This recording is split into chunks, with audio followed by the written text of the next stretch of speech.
నమస్కారం. దూరదర్శన్ వార్తలకు స్వాగతం. నేను అక్రమ్ పాషా. ఈనాటి వార్తల్లోని ముఖ్యాంశాలు. భారతీయ యువతకు అసాధ్యమంటూ ఏదీ లేదన్న ప్రధాని, క్రీడలను కెరీర్గా మార్చుకునేలా యువతను ప్రోత్సహిస్తున్నామని వెల్లడి. అధికారంలో ఉన్న పార్టీలు మారినా దేశ ప్రజల తలరాత మారలేదన్న కేసీఆర్, గుణాత్మక మార్పు కోసమే జాతీయ రాజకీయాల్లోకి వస్తున్నామని నాందేడ్ సభ వేదికగా వెల్లడి. దేశ జల విధానంలో మార్పులు అవసరమన్న CM KCR, BRS water policy విప్లవాత్మకంగా ఉంటుందని స్పష్టీకరణ. రేపు తెలంగాణ బడ్జెట్ను ప్రవేశపెట్టనున్న ఆర్థిక మంత్రి హరీష్ రావు, బడ్జెట్ సమావేశాలకు శాసనసభ సభ్యులంతా విధిగా హాజరు కావాలని సీఎం ఆదేశం. రాష్ట్రంలో మరో 4 సూపర్ స్పెషాలిటీ ఆసుపత్రుల నిర్మాణానికి కేబినెట్ ఆమోదం. భద్రాచలం, సారపాక, రాజంపేట గ్రామ పంచాయతీల ఏర్పాటుకు మంత్రిమండలి గ్రీన్ సిగ్నల్. ప్రజా సమస్యలు, ప్రభుత్వ వైఫల్యాలే ఎజెండాగా రేపటి నుంచి రేవంత్ రెడ్డి పాదయాత్ర. సమ్మక్క సారలమ్మ గద్దెల నుంచి ప్రారంభం. వార్తల్లోని వివరాలు. భారతీయ యువతకు అసాధ్యమైనది ఏదీ లేదని, క్రీడల్లో కెరీర్ను కొనసాగించుకునేందుకు వారిని ప్రోత్సహిస్తున్నామని ప్రధాని నరేంద్ర మోదీ అన్నారు. ఆదివారం జైపూర్లో జరిగిన మహాఖేల్లో పాల్గొన్న వారిని ఉద్దేశించి వీడియో కాన్ఫరెన్స్ ద్వారా ప్రధాని ప్రసంగించారు. జైపూర్ మహాఖేల్ను క్రీడా ప్రతిభావంతుల వేడుకగా అభివర్ణించిన ప్రధాని, ఇటువంటి కార్యక్రమాలు యువతలో క్రీడల పట్ల మరింత ఆసక్తిని పెంచుతున్నాయని అన్నారు. క్రీడలకు అధిక ప్రాధాన్యత ఇస్తున్న కేంద్ర ప్రభుత్వం ఆసక్తిగల యువకుల కోసం టార్గెట్ ఒలింపిక్ పోడియం స్కీమ్ వంటి కార్యక్రమాలను ప్రవేశపెట్టిందని గుర్తు చేశారు. యువకుల కోసం ప్రధాన క్రీడా ప్రాంగణాలు సన్నద్ధమవుతున్నాయని మోదీ తెలిపారు. सबसे पहले तो जयपुर महाखेल में मेडल जीतने वाले, इस प्रतियोगिता में शामिल होने वाले प्रत्येक खिलाड़ी, कोच और उनके परिजनों को बहुत बहुत बधाई। आप सब जयपुर के खेल मैदान में केवल खेलने के लिए नहीं उतरे, आप जीतने के लिए भी उतरे और सीखने के लिए भी उतरे।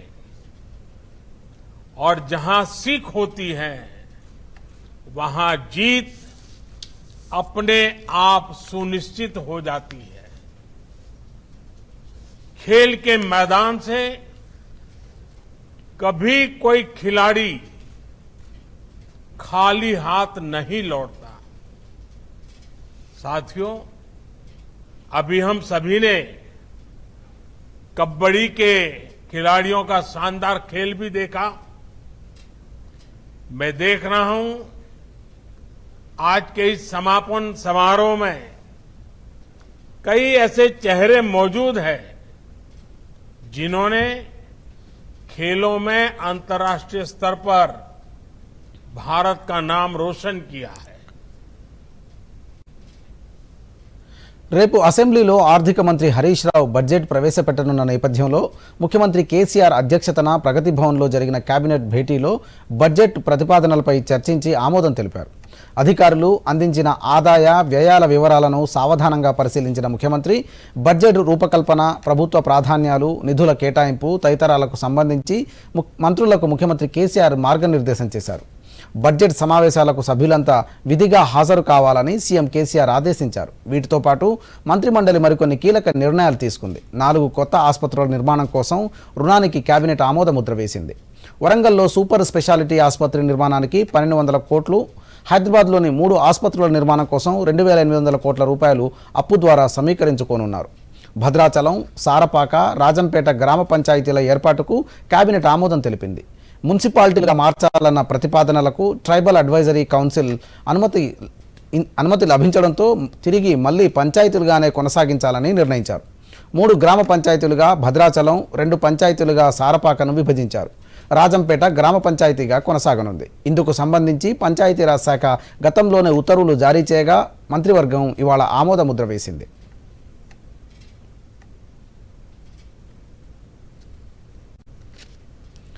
జాతీయ రాజకీయాల్లో సత్తా చాటాలనుకుంటున్న బీఆర్ఎస్ పార్టీ తొలిసారిగా నిర్వహించిన రాష్ట్రేతర సభ విజయవంతమైంది.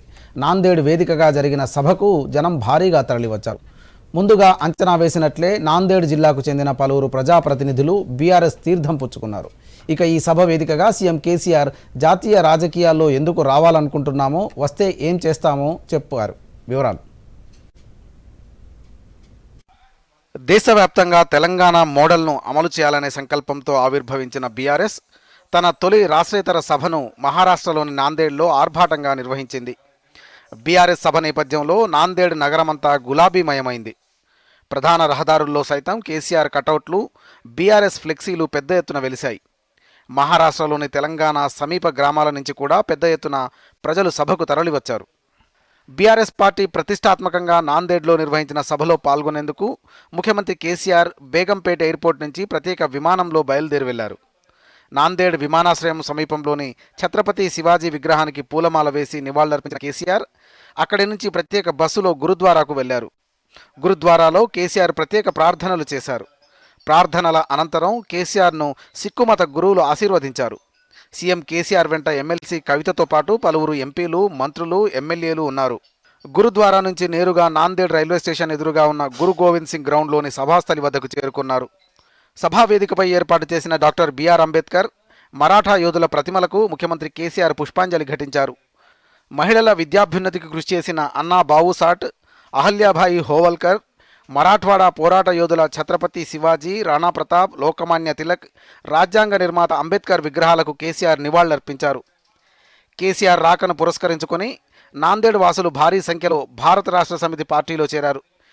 ఈ సందర్భంగా వారందరికీ బీఆర్ఎస్ అధినేత కేసీఆర్ గులాబీ కండువాలు కప్పి పార్టీలోకి సాదరంగా ఆహ్వానించారు. నాందేడ్ జిల్లాకు చెందిన పలు గ్రామాల సర్పంచులు, యువకులు భారీ సంఖ్యలో బీఆర్ఎస్ తీర్థం పుచ్చుకున్నారు. బీజేపీ, శివసేన, కాంగ్రెస్ పార్టీలకు చెందిన కీలక నేతలు, మాజీ ఎమ్మెల్యేలు, ఒకరిద్దరు మాజీ ఎంపీలతో సహా సరిహద్దులోని దాదాపు 40 గ్రామాలకు పైగా సర్పంచులు బీఆర్ఎస్ పార్టీలో చేరారు. ఈ సందర్భంగా సీఎం కేసీఆర్ మాట్లాడుతూ స్వాతంత్ర్యం పొందిన తర్వాత ఎన్నో ప్రభుత్వాలు, ప్రధానులు మారారని, కానీ ఈ దేశ ప్రజల తలరాత మాత్రం మారలేదని కేసీఆర్ ఆవేదన వ్యక్తం చేశారు. ఎందరో నేతలు ఎన్నో మాయమాటలు చెప్పారని, అయినా ఎటువంటి మార్పు రాలేదన్నారు. కనీసం తాగునీరు, విద్యుత్ కూడా ఇవ్వలేదని అన్నారు. ఛత్రపతి శివాజీ, అంబేద్కర్, పూలే వంటి మహనీయులకు జన్మనిచ్చిన పుణ్యభూమి ఇదని, ఇప్పటికీ మహారాష్ట్రలో రైతులు ఆత్మహత్యలు చేసుకుంటూనే ఉన్నారని ఆవేదన వ్యక్తం చేశారు. రైతుల ఆత్మహత్యలు ఎందుకు జరుగుతున్నాయో ఆలోచించాలన్న కేసీఆర్, ఎన్ని కష్టాలు, ఎన్ని కన్నీళ్లు, ఎంతో ఆవేదన ఉంటేనే రైతులు ఆత్మహత్యలు చేసుకుంటున్నారని అన్నారు. రైతులు ఎంతో కష్టపడి పంటలు పండించినా చివరకు ఆత్మహత్యలు తప్పట్లేదని, అందుకే అబ్కీ బార్ కిసాన్ సర్కార్ నినాదంతో బీఆర్ఎస్ ఆవిర్భవించిందని అన్నారు. अपने प्रियजनों को, अपने बच्चों को, अपने परिवार को छोड़ के किसी किसान आत्महत्या कर रहा है, क्यों करता है? देश को अन्नदान देने वाला अन्नदाता, दिन रात लगातार काम करके अपने खून पसीना बहा के देश को जीवन दान देने वाला अन्नदाता क्यों आत्महत्या करने पे मजबूर है इस देश में? क्या चक्कर है इसके पीछे? ये सोचने की बात है. अब इससे बुरा या और क्या हो सकता है? एक तरफ हमारे किसान मर रहे, रंग बिरंगी झंडे, भाषण देखो माइक पड़ जाता है, घंटों पर भाषण, असेंबली में भाषण, पार्लियामेंट में भाषण,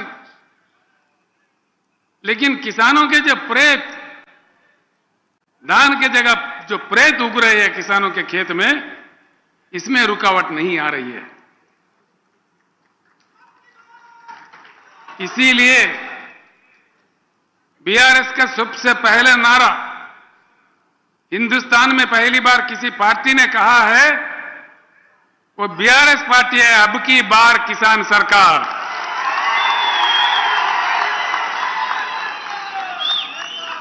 अब की बार, मुझे सुनने नहीं दे रहा है, अब की बार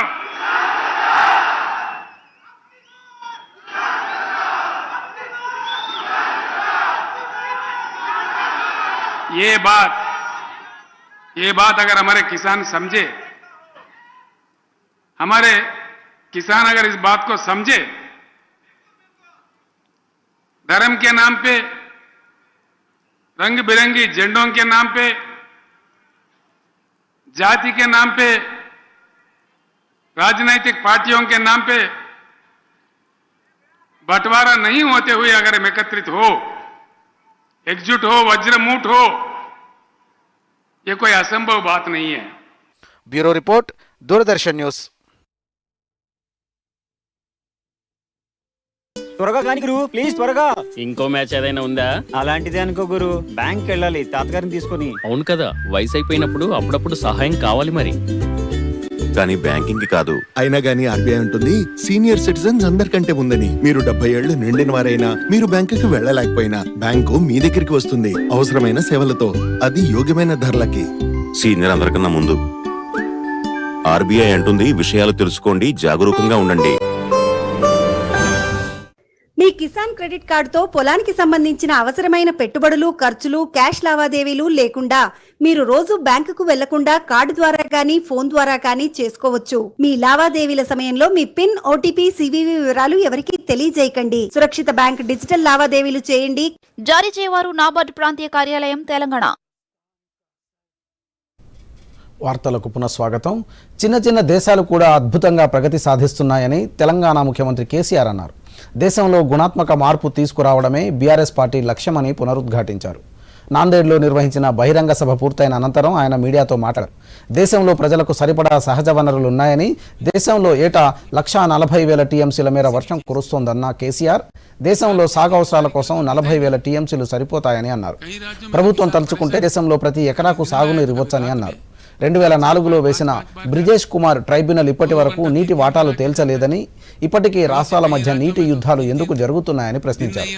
భారీ రిజర్వాయర్ల నిర్మాణం గురించి కేంద్రం ఎందుకు ఆలోచించడం లేదని ప్రశ్నించిన కేసీఆర్, దేశ ప్రగతి కోసం అవుట్ ఆఫ్ బాక్స్ ఆలోచనలు కావాలని అన్నారు. దేశ జల విధానం పూర్తిగా మారాలని అన్నారు. మన దేశానికి 4.10 లక్షల మెగావాట్ల విద్యుత్ స్థాపిత సామర్థ్యం ఉందని, అయినా అనేక రాష్ట్రాలు విద్యుత్ కొరతతో ఇబ్బంది పడుతున్నాయని ఆవేదన వ్యక్తం చేశారు. कहानियां ये कब तक सुनते रहेंगे, कब तक चलेगा ये बात? इसीलिए हम चाहते हैं, भारत की जनता से, भारत के युवा से हम अनुरोध करते हैं, ये परिवर्तन का समय है, देश को परिवर्तित होना चाहिए. बीआरएस का एजेंडा है a revolutionary agenda in water resources. Why I say like this? Bharat एक विशाल देश है. अंगारा रिवर पर रशिया में है 5,968. मैंने दिया है, डिटेल्स आपके पास है, मैं एग्जाम्पल तौर पर कह रहा हूं. These are the facts. इस प्रकार के कई देशों में, नाइलू रिवर पे इजिप्ट में है 4,600, ब्रिटिश कोलंबिया में 2,600 है, चाइना में है 3 गार्जेस डैम 1,400 वाला, कोलोराडो यूएसए में है 1250 वाला ओवर डैम. क्या हमारे देश में, इतनी विशाल देश में इतनी विशाल जनता, जहां हर साल कई राज्यों में बाढ़ भी आता है, कई राज्यों में सूखा भी पड़ता है, हमने सब कुछ देखा है, देश ने अनुभव किया है, ऐसे एक रिजर्वायर का भी जरूरत नहीं है? क्यों जरूरत नहीं है? क्यों इस तरफ चिंता नहीं कर रहे देश? యువతలో క్రీడల పట్ల ఆదరణ పెరగాలని కేంద్ర సాంస్కృతిక పర్యాటక శాఖ మంత్రి జి కిషన్ రెడ్డి అన్నారు. ఇందుకోసం కేంద్రం ప్రత్యేక చర్యలు తీసుకుంటోందని చెప్పారు. హైదరాబాద్లోని ఎమ్మెల్యే క్వార్టర్స్లో ఆదివారం జరిగిన కార్యక్రమంలో ఖేలో తెలంగాణ, జీతో తెలంగాణ పోస్టర్ను ఆవిష్కరించారు. ఈ సందర్భంగా కిషన్ రెడ్డి మాట్లాడుతూ, ఆజాదీ కా అమృత్ మహోత్సవ్లో భాగంగా దేశంలోని అన్ని పార్లమెంటు నియోజకవర్గాల్లో క్రీడా పోటీలను నిర్వహిస్తున్నట్లు చెప్పారు. ఇందులో భాగంగా సికింద్రాబాద్ పరిధిలో త్వరలోనే క్రీడా పోటీలను నిర్వహిస్తామని చెప్పారు. దేశంలో క్రీడల అభివృద్ధికి ప్రత్యేక ప్రణాళిక రూపొందించి అమలు చేస్తున్నారని, కేంద్ర ప్రభుత్వం అందిస్తున్న ప్రోత్సాహంతో అంతర్జాతీయ వేదికలపైన భారత క్రీడాకారులు సత్తా చాటుతున్నారని అన్నారు. ఇప్పటికే చాలా పార్లమెంట్ కాన్స్టిట్యున్సీల యొక్క ఆటల పోటీలు కొన్ని ప్రారంభమైనాయి, కొన్ని ప్రారంభం కావాల్సి ఉన్నాయి, కొన్ని పూర్తయినాయి. మంచి స్పందన దేశవ్యాప్తంగా వస్తూ ఉన్నది. సికింద్రాబాద్ పార్లమెంట్ కాన్స్టిట్యున్సీలో పార్టీకి సంబంధం లేకుండా మరి నాన్ పొలిటికల్ గా ఈ యొక్క ఆటల పోటీలు నిర్వహించేటువంటి కార్యక్రమం చేపట్టడం జరిగింది. ఈ పోటీలు మేము ఇప్పటికే అప్లికేషన్ ఫామ్స్ ఏరియాల వారీగా తీసుకోవాలని నిర్ణయించాము. అందులో ప్రధానమైనటువంటి కబడ్డీ, అదేవిధంగా వాలీబాల్, ఖోఖో, దాంతోపాటు క్రికెట్, అథ్లెటిక్స్, ఈ రంగాలకు సంబంధించి ఈ ఆటల పోటీలు నిర్వహిస్తా ఉన్నాం. దీంట్లో జనరల్ ఆటల పోటీలతో పాటు అంటే బస్తీలో నుంచేటువంటి అమ్మాయిలు అబ్బాయిల టీంలతో పాటు మరి దీంట్లో మా సికింద్రాబాద్ పార్లమెంట్ కాన్స్టిట్యున్సీ లో ఉన్నటువంటి జర్నలిస్టులకు కూడా తెలంగాణలో బీసీలు అన్ని రంగాల్లో అభ్యున్నతి సాధించాలనే ఉద్దేశంతో ముఖ్యమంత్రి కేసీఆర్ బీసీలకు అనేక పథకాలు అమలు చేస్తున్నారని తెలంగాణ మంత్రులు పునరుద్ఘాటించారు. ఆదివారం ఉప్పల్ భగాయత్లో మంత్రులు గంగుల కమలాకర్, తలసాని శ్రీనివాస్ యాదవ్, శ్రీనివాస్ గౌడ్, మల్లారెడ్డి తదితరులు 13 కుల సంఘాల భవనాలకు శంకుస్థాపన చేశారు. ఈ సందర్భంగా మంత్రులు మాట్లాడుతూ వెనుకబడిన వర్గాల ఆత్మగౌరవాన్ని పెంచిన ఘనత ముఖ్యమంత్రి కేసీఆర్దే అని అన్నారు. తెలంగాణ రాష్ట్రం ఏర్పడిన తర్వాత కుల వృత్తులకు చేయూతనిచ్చారని, బీసీల ఆత్మగౌరవాన్ని పెంపొందించే విధంగా కోట్లాది రూపాయల విలువైన భూములు, కోట్లాది రూపాయల నగదు అందించిన ఘనత తెలంగాణ ప్రభుత్వానికి దక్కుతుందని అన్నారు. బీసీ విద్యార్థుల కోసం 300 గురుకులాలు ఏర్పాటు చేసి ఆంగ్ల మాధ్యమ విద్యను అందిస్తున్న ఏకైక ప్రభుత్వం తెలంగాణ ప్రభుత్వమేనని అన్నారు. ప్రజా సమస్యలు, ప్రభుత్వ వైఫల్యాలే ఎజెండాగా పాదయాత్రకు శ్రీకారం చుట్టేందుకు రాష్ట్ర కాంగ్రెస్ సిద్ధమవుతోంది. హాత్ సే హాత్ జోడో అభియాన్లో భాగంగా రేపటి నుంచి టీపీసీసీ అధ్యక్షుడు రేవంత్ రెడ్డి పాదయాత్ర చేపట్టనున్నారు. మేడారం సమ్మక్క సారలమ్మ జాతర నుంచి రేవంత్ రెడ్డి పాదయాత్ర ప్రారంభం కానుంది. ఉదయం 8 గంటలకు రేవంత్ రెడ్డి హైదరాబాద్ నుంచి బయలుదేరి వరంగల్ హైవే మీదుగా ములుగు చేరుకుంటారు. గట్టమ్మ, సాయిబాబా దేవాలయాల్లో ప్రత్యేక పూజలు నిర్వహించిన అనంతరం ఉదయం 11 గంటలకు మేడారం సమ్మక్క సారలమ్మల వద్ద ప్రత్యేక పూజలు చేస్తారు. ఆ తర్వాత మధ్యాహ్నం 12 గంటలకు పాదయాత్ర ప్రారంభిస్తారు. మేడారం నుంచి కొత్తూరు, నార్లాపూర్, ప్రాజెక్టు నగర్ వరకు పాదయాత్ర కొనసాగుతుంది. ప్రాజెక్టు నగర్లో భోజన విరామం అనంతరం 2:30 గంటలకు తిరిగి పాదయాత్ర ప్రారంభమవుతుంది. సాయంత్రం 4:30 నుంచి 5 గంటలకు పసరా గ్రామంలో టీ విరామం తర్వాత పసరా కూడలిలో సమావేశం నిర్వహిస్తారు. అక్కడి నుంచి రాత్రి 8 గంటలకు రామప్ప గ్రామానికి చేరుకున్న రేవంత్ రెడ్డి రాత్రి అక్కడే బస చేస్తారు. చైనాకు సంబంధించిన 232 మొబైల్ యాప్లపై భారత్ నిషేధం విధించింది. వాటిలో 138 బెట్టింగ్ యాప్లతో పాటు 94 లోన్ యాప్లున్నాయి. కేంద్ర హోంమంత్రిత్వ శాఖ ఆదేశాల మేరకు అత్యవసరంగా చైనా యాప్లను నిషేధించినట్లు కేంద్ర ఎలక్ట్రానిక్స్, ఐటీ మంత్రిత్వ శాఖ తెలిపింది. చైనాతో సంబంధం ఉన్న లోన్ బెట్టింగ్ యాప్లపై నిషేధం విధించాలని వారం క్రితమే కేంద్ర హోంశాఖ సిఫారసు చేసిందని, ఆ సూచనల మేరకే ఈ నిషేధం విధించినట్లు కేంద్ర ఎలక్ట్రానిక్స్, ఐటీ మంత్రిత్వ శాఖ తెలిపింది. భారతదేశ సార్వభౌమాధికారానికి, సమగ్రతకు ఈ యాప్లు విఘాతం కలిగిస్తున్నాయనే కారణంతో ఈ యాప్లపై ప్రభుత్వం నిషేధం విధిస్తోందని పేర్కొంది. లోన్ యాప్లు మొదట అవసరమైన వారికి చిన్న మొత్తంలో రుణాలను అందిస్తున్నాయని, తర్వాత వారి నుంచి తీసుకున్న వాటికన్నా ఎక్కువ వసూళ్లు చేస్తున్నాయని, అంతేకాకుండా లోన్ తీసుకున్న వారిని ఇబ్బందులకు గురి చేస్తున్నాయనే ఆరోపణలు ఉన్నాయి. వేధింపులకు పాల్పడుతున్న ఘటనలు ఇటీవల ఎన్నో వెలుగు చూశాయి. వీటిపైన తమకు ఎన్నో ఫిర్యాదులు అందాయని, అందుకే లోన్ యాప్లపై కూడా నిషేధం దిశగా చర్యలు తీసుకుంటున్నట్లు కేంద్రం వెల్లడించింది. ఐపీఎస్ల పోస్టింగుల్లో తెలంగాణ అధికారులకు అన్యాయం జరిగిందని బీజేపీ ఎమ్మెల్యే రఘునందన్ రావు ఆరోపించారు. కీలక పోస్టుల్లో ఒక్క తెలంగాణ అధికారిని కూడా ప్రభుత్వం నియమించలేదని ఆగ్రహం వ్యక్తం చేశారు. నాంపల్లిలోని బీజేపీ రాష్ట్ర కార్యాలయంలో నిర్వహించిన మీడియా సమావేశంలో రఘునందన్ మాట్లాడారు. ఏపీ కేడర్కు చెందిన డీజీపీ అంజనీ కుమార్ను తక్షణమే ఆ రాష్ట్రానికి పంపించాలని, మిగతా ఐపీఎస్లకు న్యాయం చేయాలని రఘునందన్ డిమాండ్ చేశారు. ఇటీవల జరిగిన 93 మంది ఐపీఎస్ల బదిలీల్లో 4 కీలక పోస్టులను బీహార్ అధికారులు అంజనీ కుమార్, సంజయ్ కుమార్ జైన్, షానవాజ్ ఖాసిం, స్వాతి లక్రాలకు కేటాయించారని ఆయన అసహనం వ్యక్తం చేశారు. బీఆర్ఎస్ పార్టీకి ఎంఐఎం బీ టీం అని రఘునందన్ ఆరోపించారు. ఐపీఎస్ ఆఫీసర్ల బదిలీలు ఈ రాష్ట్రంలో ఇది 2023 ఎన్నికల టీంలో తెలంగాణ కూడా భావిస్తా ఉన్నారు. మొన్న జరిగిన 93 మంది ఐపీఎస్ అధికారుల బదిలీలను రానున్న రోజులలో వచ్చేటువంటి ఎన్నికలను దృష్టిలో పెట్టుకుని గౌరవ ముఖ్యమంత్రి చంద్రశేఖర్ రావు గారు జరిపిన అధికారులు ఉన్నది బరాబర్ ఉన్నది. అక్కడ ఏం జరిగింది అనేది ఎందుకంటే పోలీసులు బాసిజం పైన ఇటువంటి సర్టిఫికెట్ ఉంటుంది తప్ప కింద పార్టీ వాడితో కార్యక్రమం కూడా సార్ పార్టీ అసలు చెప్పలేదు. Come on boys, let's go practice. అరే ఉండు గురు, నా బ్యాంక్ అకౌంట్ లో తప్పేంటి ప్రాబ్లం ఎదురైంది. అయితే బ్యాంక్ కంప్లైంట్ చెయ్యి. బ్యాంక్ రాసి 1 నెల అయిపోయింది, బట్ వాళ్ళు గూగుల్ మీద గూగుల్ వేస్తున్నారు. అయితే ఆర్బీఐ బ్యాంకింగ్ న్యాయాధికారికి ఇన్ఫార్మ్ చేయి. ఉండు నేను చెప్తాను. క్రికెట్ లో థర్డ్ ఎంపైర్ ఉన్నట్టే ఆర్బీఐ కి బ్యాంకింగ్ ఒంబడ్స్మన్ ఉంటారు. ఆర్బీఐ అంటుంది బ్యాంక్ మీ కంప్లైంట్ ని 1 నెలలోగా తీర్చకపోతే మీరు ఆర్బీఐ వారి కంప్లైంట్ మేనేజ్మెంట్ సిస్టమ్ పై ఆన్లైన్ కంప్లైంట్ చేయొచ్చు. ఇది మీ కంప్లైంట్స్ తీర్చడానికి ఆర్బీఐ వారి సులువైన పద్ధతి, అది కూడా ఫ్రీ. ఆర్బీఐ అంటుంది విషయాలు తెలుసుకోండి, జాగరూకంగా ఉండండి. వార్తలకు పునఃస్వాగతం. సికింద్రాబాద్ మినిస్టర్ రోడ్డులో ఇటీవల అగ్ని ప్రమాదానికి గురైన దక్కన్ మాల్ ఆదివారంతో పూర్తిగా నేలమట్టమైంది. గత వారం రోజులుగా కూల్చివేత పనులు కొనసాగుతూ ఉండగా ఈ రోజు ఉదయంతో పూర్తి స్థాయిలో కూల్చివేత పూర్తయినట్లు అధికారులు ప్రకటించారు. భవనం నేలమట్ట కావడంతో శిథిలాలను తొలగించే పనులు వేగవంతం చేశారు. ఈ భవనం కూల్చివేతలో ఎలాంటి ఆస్తి, ప్రాణ నష్టం జరగలేదని అధికారులు తెలిపారు. 2-3 రోజుల్లో శిథిలాల తొలగింపు ప్రక్రియను కూడా పూర్తి చేస్తామని, ఆ తర్వాత చుట్టుపక్కల వారంతా సొంతిళ్లలోకి రావచ్చని అధికారులు తెలిపారు. విద్యార్థి సర్వతోముఖాభివృద్ధికి చదువే కాదు, ఆటపాటలు ముఖ్యమే. అయితే ఇప్పుడున్న విద్యా వ్యవస్థలో పిల్లలకు ఆడుకునేందుకు సమయం దొరకడం గగనంగా మారింది. ఇటువంటి పరిస్థితుల్లో క్రీడల్లో రాణించాలనుకునే విద్యార్థుల కలగానే మిగిలిపోతుంది. అందుకే క్రీడల్లో ప్రతిభ చూపే విద్యార్థులకు ప్రత్యేకంగా పాఠశాలలు ఉండాలనే లక్ష్యంతో రాష్ట్ర ప్రభుత్వం ప్రత్యేకంగా క్రీడా పాఠశాలలను ఏర్పాటు చేసి అథ్లెట్స్గా రాణించాలనుకునే వారి విద్యార్థులను ప్రోత్సహిస్తుంది. ఆదిలాబాద్ జిల్లాలో స్పోర్ట్స్ స్కూల్పై దూరదర్శన్ ప్రత్యేక కథనం.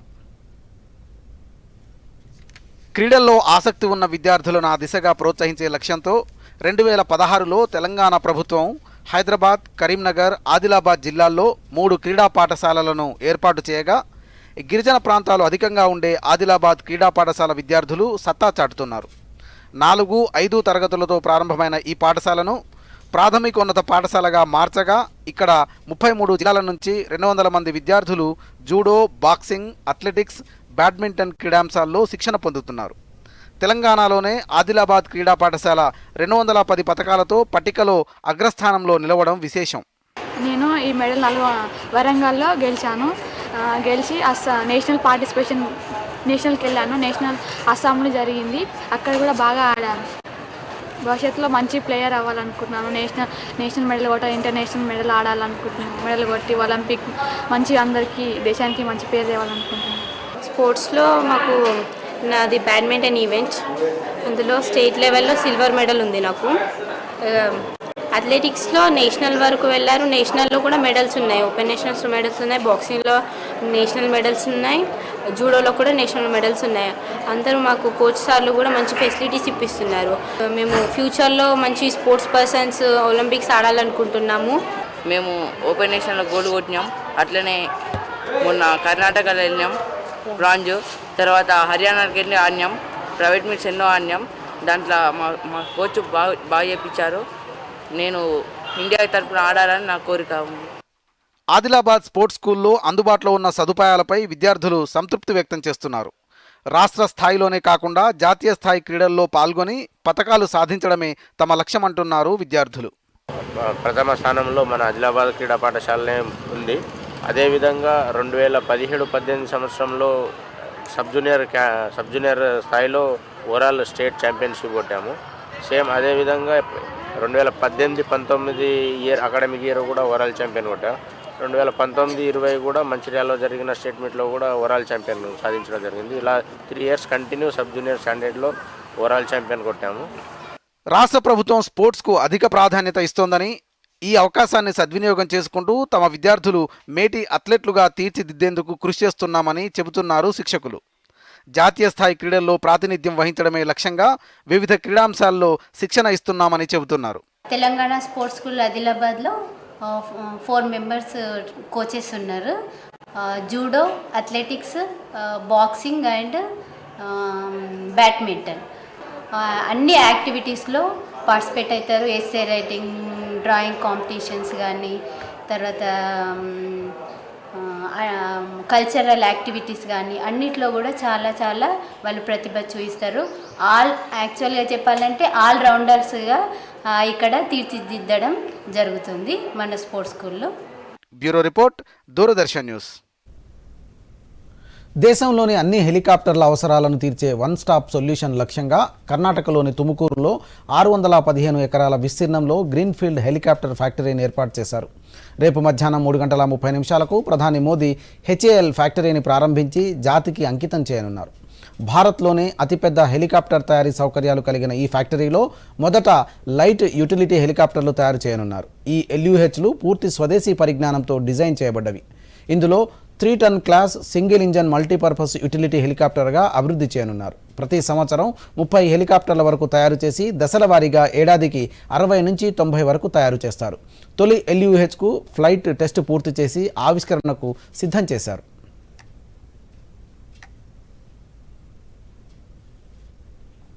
ఇక దీంతో పాటు ఈ ఫ్యాక్టరీలో క్రమంగా లైట్ కంబాట్ హెలికాప్టర్లు, ఇండియన్ మల్టీ రోల్ హెలికాప్టర్లను తయారు చేయనున్నారు. దీంతో పాటు మెయింటెనెన్స్, రిపేర్ వంటివి చేపడతారు. సివిల్ LUHల ఎగుమతులు కూడా చేపట్టనున్నారు. రాబోయే 20 ఏళ్లలో 3 నుంచి 15 టన్నుల రేంజ్లో 1000కి పైగా విమానాలు తయారు చేయడం ద్వారా 4 లక్షల కోట్ల వ్యాపారానికి HAL సన్నాహాలు చేస్తోంది. సుప్రీంకోర్టులో 5 జడ్జీల నియామకానికి కేంద్రం ఆమోదముద్ర వేసింది. దీంతో సుప్రీంకోర్టులో మొత్తం న్యాయమూర్తుల సంఖ్య 32కు చేరింది. కొత్తగా సుప్రీంకోర్టు న్యాయమూర్తులుగా నియమితులైన వారు రేపు సోమవారం ప్రమాణ స్వీకారం చేస్తారని సుప్రీంకోర్టు వర్గాలు తెలిపాయి. కాగా సుప్రీంకోర్టులో జడ్జిల నియామకానికి గత ఏడాది డిసెంబర్లో కొలీజియం చేసిన 5 ప్రతిపాదనలకు కేంద్ర ప్రభుత్వం ఆమోదముద్ర వేసింది. 5 హైకోర్టు జడ్జిల పేర్లను డిసెంబర్ 13న కొలీజియం కేంద్రానికి సిఫారసు చేసింది. రాజస్థాన్ హైకోర్టు ప్రధాన న్యాయమూర్తి justice Pankaj Mittal, Patna high court CJ justice Sanjay Karol, Manipur high court CJ justice PV Sanjay Kumar, Patna high court judge justice Ehsanuddin Amanullah, Allahabad high court judge Manoj మిశ్రాల పేర్లను సుప్రీంకోర్టు కొలీజియం సిఫారసు చేసింది. ఈ 5 న్యాయమూర్తుల పేర్లకు కేంద్రం ఆమోదం తెలిపింది. ప్రధాన న్యాయమూర్తితో పాటు మొత్తం 34 మంది జడ్జిల నియామక సామర్థ్యం ఉన్న సుప్రీంకోర్టులో మొత్తం న్యాయమూర్తుల సంఖ్య 32కు పెరిగింది. కాగా ఇందులో సుప్రీంకోర్టు న్యాయమూర్తిగా మరో తెలుగు బిడ్డ జస్టిస్ PV సంజయ్ కుమార్ నియామకమయ్యారు. 1963 ఆగస్టు 14న సంజయ్ కుమార్ జన్మించారు. తల్లిదండ్రులు పద్మావతమ్మ, రామచంద్రారెడ్డి ఉమ్మడి ఆంధ్రప్రదేశ్లో 1969 నుంచి 1982 వరకు అడ్వకేట్ జనరల్గా రామచంద్రారెడ్డి విధులు నిర్వహించారు. వీరిది కడప జిల్లా అయినా సంజయ్ కుమార్ పుట్టి పెరిగిందంతా హైదరాబాద్లోనే. అయితే నిజాం కాలేజ్లో డిగ్రీ చదివిన తర్వాత PV సంజయ్ కుమార్ ఢిల్లీ యూనివర్సిటీ నుంచి లా పూర్తి చేశారు. 1988లో న్యాయవాదిగా ఎన్రోల్ అయ్యారు. 2000 నుంచి 2003 వరకు ప్రభుత్వ న్యాయవాదిగాను సేవలు అందించారు. 2008 ఆగస్టు 8న ఉమ్మడి ఆంధ్రప్రదేశ్ హైకోర్టుకు అడిషనల్ జడ్జిగా బాధ్యతలు చేపట్టారు. 2010 జనవరి 20న శాశ్వత న్యాయమూర్తిగా నియామకమయ్యారు. 2019 అక్టోబర్ 14న పంజాబ్, హర్యానా హైకోర్టుకు బదిలీపై వెళ్లారు. ఆపై మణిపూర్ హైకోర్టు సీజేగా పదోన్నతిపై వెళ్లారు. భారత సైన్యంలో చేరేందుకు ఉద్దేశించిన అగ్నివీరుల నియామక ప్రక్రియ విధానంలో మార్పులు చోటు చేసుకున్నాయి. గతంలో మాదిరి కాకుండా ఇకపై మొదట్లోనే ఆన్లైన్ కామన్ ఎన్సెంట్ ఎగ్జామినేషన్ ఉంటుంది. ఈ పరీక్షలో ఉత్తీర్ణులైన వారికి శారీరక సామర్థ్య, వైద్య పరీక్షలు నిర్వహిస్తారు. ఈ మేరకు భారత సైన్యం తాజాగా ఒక ప్రకటన విడుదల చేసింది. ఫిబ్రవరి నెలలోనే నియామక ప్రకటన జారీ చేయనున్నట్లు పేర్కొంది. దేశవ్యాప్తంగా 200 కేంద్రాల్లో ఏప్రిల్ నెలలో ఆన్లైన్ CEE ఉంటుందని అధికారిక వర్గాలు వెల్లడించాయి. కాగా అగ్నివీరుల నియామకానికి గతంలో మొదటి దశలో శారీరక సామర్థ్య పరీక్షలు, రెండవ దశలో వైద్య పరీక్షలు నిర్వహించి ఆ తర్వాతే ఆన్లైన్ CEE జరిపేవారు. ఇప్పుడు ఆన్లైన్ పరీక్షను ముందు తెచ్చారు. తదుపరి నియామక ప్రక్రియలో కొత్త విధానం అమల్లోకి రానుంది. భారత అంతరిక్ష పరిశోధన సంస్థ మరో చిన్న రాకెట్ ప్రయోగానికి సర్వం సిద్ధం చేసింది. తిరుపతి జిల్లా శ్రీహరికోటలోని అంతరిక్ష ప్రయోగ కేంద్రం షార్ నుంచి ఈ నెల 10వ తేదీన స్మాల్ శాటిలైట్ లాంచింగ్ వెహికల్ ప్రయోగం చేపట్టనున్నారు. ఈ రాకెట్ ద్వారా భూ పరిశీలన ఉపగ్రహంతో పాటు మరో 2 చిన్న ఉపగ్రహాలను కక్షలోకి ప్రవేశపెట్టనున్నారు. ఈ ప్రయోగానికి ఏర్పాట్లను శాస్త్రవేత్తలు పూర్తి చేశారు. 10న ఉదయం 9:18 షార్ నుంచి SSLV D2 రాకెట్ నింగిలోకి ఎగరనుంది. గత ఏడాది ఆగస్టు 7న ప్రయోగించిన SSLV D1 రాకెట్ కక్షలోకి చేరిన చివరి నిమిషంలో ఉపగ్రహాల నుంచి సంకేతాలు అందకపోవడంతో ఆ ప్రయోగం విఫలమైనట్లు ఇస్రో ప్రకటించిన సంగతి మనకు తెలిసిందే. ఆ సాంకేతిక లోపాలు పునరావృతం కాకుండా SSLV D2లో జాగ్రత్తలు తీసుకుంటున్నారు. దాదాపు 6 నెలల పాటు SSLV D2 రాకెట్ను అభివృద్ధి చేసిన ఇస్రో అధికారులు పలు పరీక్షలు నిర్వహించి ప్రయోగానికి సిద్ధం చేశారు. తక్కువ ఎత్తులో భూకక్షలో ఉపగ్రహాలను ప్రవేశపెట్టేందుకు SSLV రాకెట్ను ఇస్రో ఎంచుకుంది. గగనతలంలో చక్కర్లు కొడుతూ తమ అణుస్థావరాలపై నిఘా పెట్టిన చైనా బెలూన్ను అమెరికా కూల్చివేసింది. దక్షిణ కరోలినా తీరానికి దగ్గరలో దాన్ని కూల్చివేసినట్లు పెంటగాన్ ప్రకటించింది. అట్లాంటిక్ సముద్రంలో పడిపోయిన బెలూన్ శిథిలాలను, అందులోని పరికరాలను స్వాధీనం చేసుకునేందుకు ప్రయత్నిస్తున్నట్లు వెల్లడించింది. అమెరికా అధ్యక్షుడు జో బైడెన్ ఆదేశాల మేరకు నిన్న కూల్చివేత ప్రక్రియ పూర్తి చేసినట్లు తెలిపింది. వర్జీనియాలోని లాంగ్లే ఎయిర్ ఫోర్స్ బేస్ నుంచి బయలుదేరిన ఓ ఫైటర్ ఎయిర్ క్రాఫ్ట్ కిఫనీని ప్రయోగించి బెలూన్ను కూల్చివేసింది. కాగా అమెరికా గగనతలంలో సంచరిస్తున్న చైనా నిఘా బెలూన్ ఒక్కసారిగా కలకలం రేపింది. అది అనుస్థావరం వద్ద బెలూన్ సంచరించడం వల్ల అగ్రరాజ్యం తీవ్రంగా పరిగణించింది. మొత్తం వ్యవహారాన్ని అమెరికా అధ్యక్షుడు జో బైడెన్ దృష్టికి పెంటగాన్ తీసుకువెళ్లింది. మొదట ఆ బెలూన్ను కూల్చివేయడానికి అమెరికా కాస్త వెనుకడుగు వేసినా ఎట్టకేలకు ఆ చర్యను పూర్తి చేసింది. దక్షిణ కరోలినా తీరానికి 6 కిలోమీటర్ల దూరంలో జరిగిన ఈ ఆపరేషన్లో ఏ అమెరికన్కు హాని జరగలేదని స్పష్టం చేసింది. అమెరికా గగనతలంలోనే ఈ ఆపరేషన్ పూర్తయిందని, తమ దేశ పరిధిలో సముద్ర జలాల్లోనే శిథిలాలు పడిపోయాయని పెంటగాన్ వివరించింది.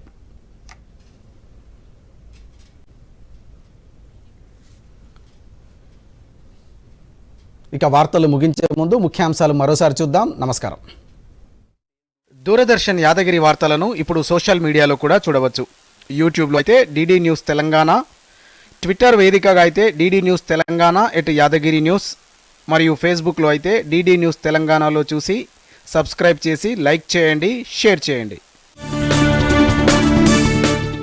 భారతీయ యువతకు అసాధ్యమంటూ ఏదీ లేదన్న ప్రధాని, క్రీడలను కెరీర్గా మార్చుకునేలా యువతను ప్రోత్సహిస్తున్నామని వెల్లడి.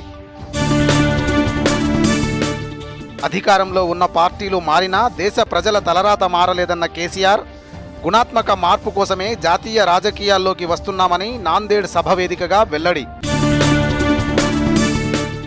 దేశ జల విధానంలో మార్పులు అవసరమన్న CM KCR, BRS water policy విప్లవాత్మకంగా ఉంటుందని స్పష్టీకరణ. రేపు తెలంగాణ బడ్జెట్ను ప్రవేశపెట్టనున్న ఆర్థిక మంత్రి హరీష్ రావు, బడ్జెట్ సమావేశాలకు శాసనసభ సభ్యులంతా విధిగా హాజరు కావాలని సీఎం ఆదేశం. రాష్ట్రంలో మరో 4 సూపర్ స్పెషాలిటీ ఆసుపత్రుల నిర్మాణానికి కేబినెట్ ఆమోదం. భద్రాచలం, సారపాక, రాజంపేట గ్రామ పంచాయతీల ఏర్పాటుకు మంత్రిమండలి గ్రీన్ సిగ్నల్. ప్రజా సమస్యలు, ప్రభుత్వ వైఫల్యాలే ఎజెండాగా రేపటి నుంచి రేవంత్ రెడ్డి పాదయాత్ర. సమ్మక్క సారలమ్మ గద్దెల నుంచి ప్రారంభం.